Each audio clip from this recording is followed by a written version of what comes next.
Harambe Wildlife Reserve.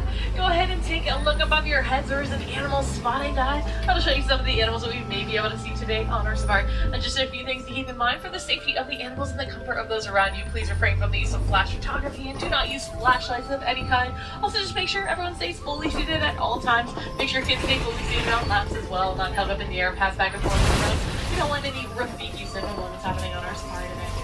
Friends, this first area we have entered into here, it is known as the Little Ashuri Forest.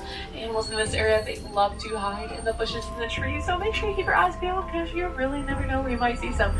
First thing I see over here on the left-hand side with the orangey brown colored fur, these are bongos. They are known as the ghosts of the forest because they are so rarely seen. Those horns on their heads do lean backwards so they can dive underneath underbrush. Those are bongo on the left-hand side. On the right-hand side, kind of back behind the tree over there up on the hill, that is an okapi. While they may look like they are related to the zebra, they are in fact the only known relative of the giraffe. They also have extremely long tongues that they use to grab leaves and branches out of trees. That is an okapi over there on the right-hand side. A little bit farther ahead on the left-hand side, you can see some animals with lighter brown colored fur. Those are greater kudu. They are one of the largest antelope species. They can grow to be about 55 inches tall at the shoulder. The males have horns while the females do not. So those are females up there on the hill to our left-hand side. As we come up a little bit farther ahead, also on the left-hand side, this bird down walking along the ground here, it's actually a second one as well. These are saddle-billed storks. They get their name from the yellow marking on their bills that looks like a saddle. They have a wingspan of up to 9 feet and communicate by rattling their bills together. So these are saddle-billed storks over here on the left-hand side. Friends, you may notice there are a few watering holes around us as well here.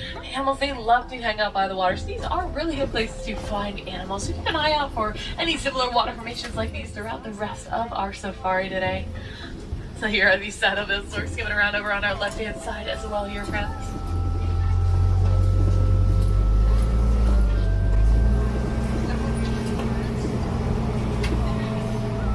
Now, as we are heading through the Little Ashuri Forest, and just another little thing to keep in mind as well, all of these animals are in fact forest-dwelling animals, so just take note of that as well. If you guys have cameras, I would recommend putting them on any sports or an action setting. That is going to be the best way for you to take pictures on the animals today. Just remember, no flash photography, please. But that may make the difference between the picture of an animal and the picture of a tree, unless, of course, you are a really big tree fan.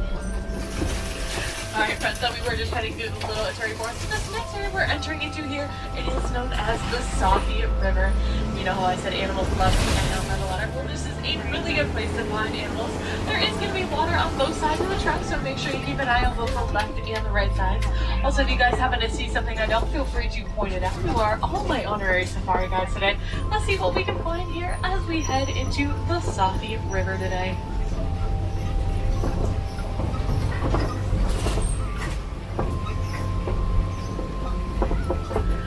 I don't see any African animals just yet on the right-hand side. We'll see if we can see anything over on the left-hand side in just a moment.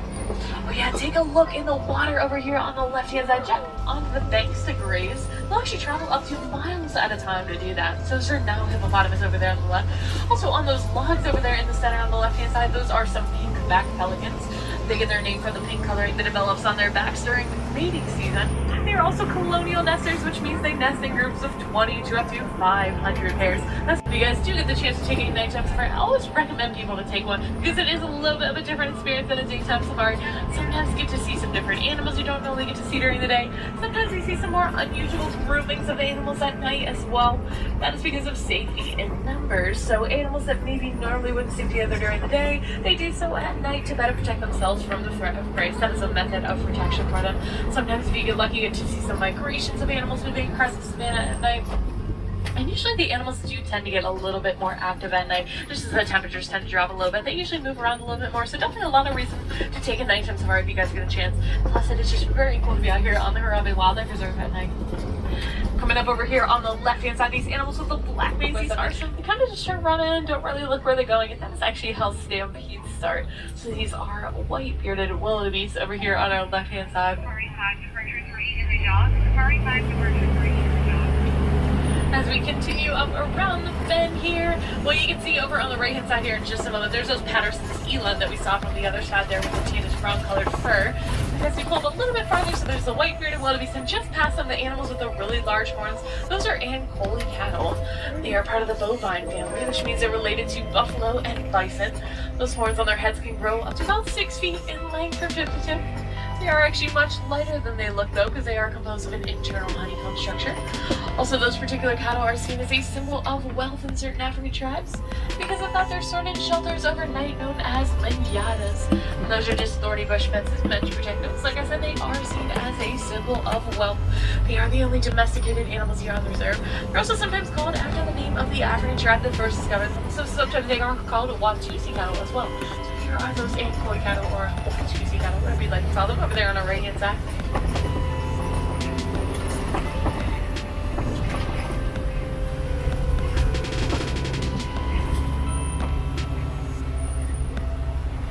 Friends, as we pull up in just a moment here, I hope we're gonna get a chance to see maybe some Maasai giraffes. I think I may have seen one when we were coming around the bend.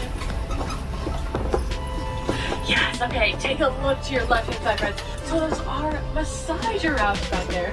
And they are the tallest land animals in the world. They can grow up to about 18 to 12 at birth. Giraffes actually have the same amount of vertebrae in their necks that we do, but they do have those extremely long tongues that they use to grab leaves and branches out of trees. Also, another little fun fact about giraffes, a group of giraffes is called a tower.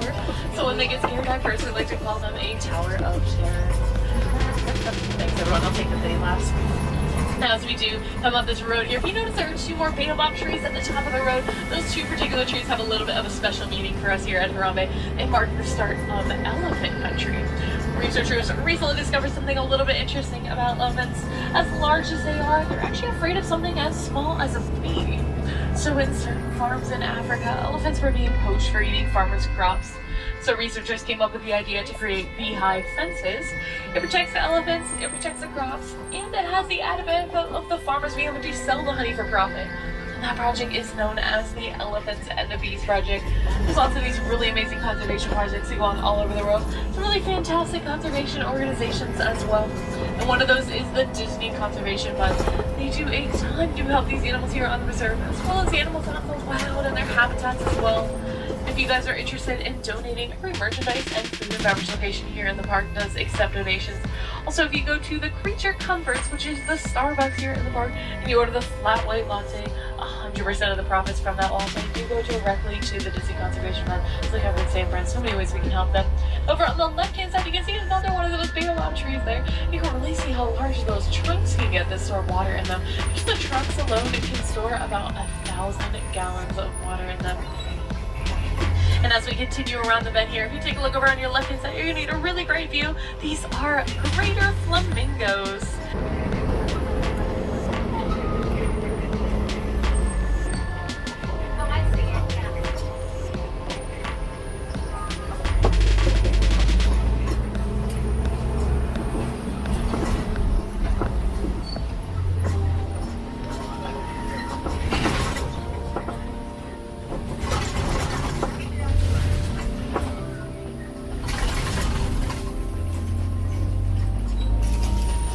Alright friends, as we enter this next area here, take a look over on the left hand side. You see that mud pit there in the center?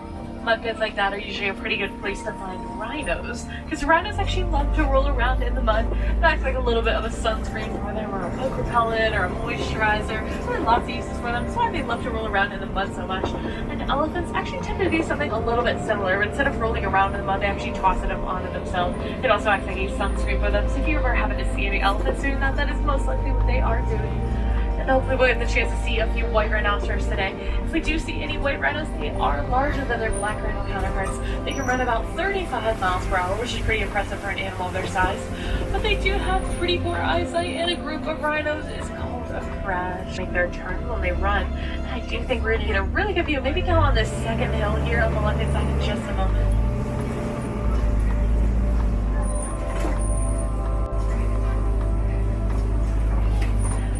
See a cheetah moving around over there. So take a look up on the top of the hill here. Oh, there's a second one actually walking along the bottom as well. Take a look, friends. There are 2 cheetahs there on the left-hand side. There's a really awesome view for you guys there.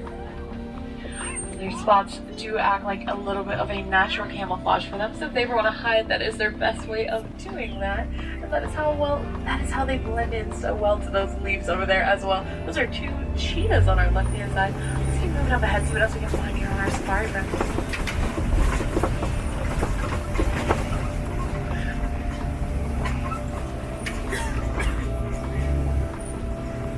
Alright, so as we come up to these rocks here, these rocks are known as the Colby Rock. They're really good lookout points for lions. They do tend to rest or sleep about. Oh my gosh, they're coming up behind us. Okay, this is an ostrich as well. They are the world's largest bird. No, they actually can't fly, so they run about 40 miles per hour, as you guys just saw. Now, usually if you do see that, it does make for some pretty entertaining pictures, unless like that, they are coming up behind you. Now there is the male lion and the female lion there on the left-hand side as well. Is he coming up behind us again? Oh, he's gone the other way. Okay. We might have made an ostrich friend, guys. And there's actually another female lion here, just a little bit lower on the rocks there as well. So actually all three lions over there on the left-hand side. Really great view for you guys. So if he did kind of veer right, or she did actually veer right down here to the other side, maybe we should be able to get to see another little bit of a view of this ostrich here in just a moment. As we come up ahead, over on the right-hand side, I think there's going to be actually a whole bunch of animals up here that we can get a chance to see in just a moment here. Like I said, sometimes on nighttime safaris, if you do get really lucky, you do get to hear them roaring at each other. That really is one of the coolest experiences to hear if you guys do ever get a chance to hear that. Alright, so as we come up ahead, over here on the right-hand side, so this smaller animal with the curly horns, this is a bontebok. They're known for their chestnut brown coats, but when the light hits them just right though, they have a bit of a purplish gloss, which is pretty unique for an animal. A little bit behind them there are some waterbuck there from the antelope family. They drink more water than any other antelope species. And then down here on the ground, on the right-hand side, if you see those eggs there, those are actually ostrich eggs. Now you can actually stand on an ostrich egg and it would not break. Each ostrich egg weighs about 6 pounds, so just a little bit bigger than the typical chicken egg you might think of. And each ostrich egg actually makes up about 24 chicken eggs.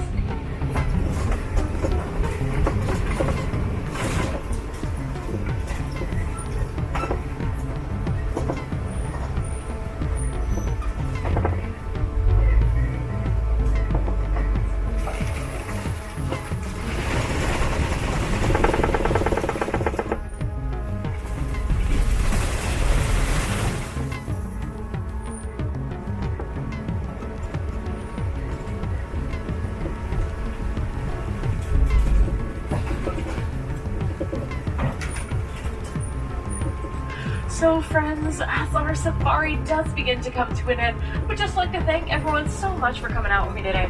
If you'd like to know what you can do to help these animals, take the knowledge you learned today and share it. Remember, like we've been saying, the more knowledge and awareness we can spread about these animals, the better we really can help to protect them for future generations to come. That is one of the biggest things we can do of all. Remember also all those little things that we talked about we can do in our daily lives as well, so things like using reusable cups and water bottles, recycling, turning off the water when you brush your teeth or taking a quick shower. Remember, there's so many different ways to help out all of these animals, friends. Also, you can support all those really awesome conservation organizations around the world like Disney Conservation Fund. They make it particularly easy here in Animal Kingdom. Every merchandise and food and beverage location here in the park does accept donations. A few other things I would recommend checking out here in Animal Kingdom before you guys leave for the night if you get the chance. Head over to Asia at the end of the night. There's Rivers of Light. It's the water and projection show. It's our nighttime show here in Animal Kingdom. I believe it is at 8:45 tonight. Really awesome show. Definitely go check that out if you guys get the chance. Also, if you're willing to travel 4.4 billion light years away over to the moon of Pandora at night to see the bioluminescence where everything glows, it makes for some pretty fantastic pictures as well. Definitely go check that out if you guys have not yet seen Pandora at night. Friends, we are just coming up to the outskirts of the Harambe village, so we're going to be taking you back to the Warden's Post where we're going to be dropping you off. So now's a good time to start gathering up all your personal belongings. Make sure you don't leave behind anything or anyone.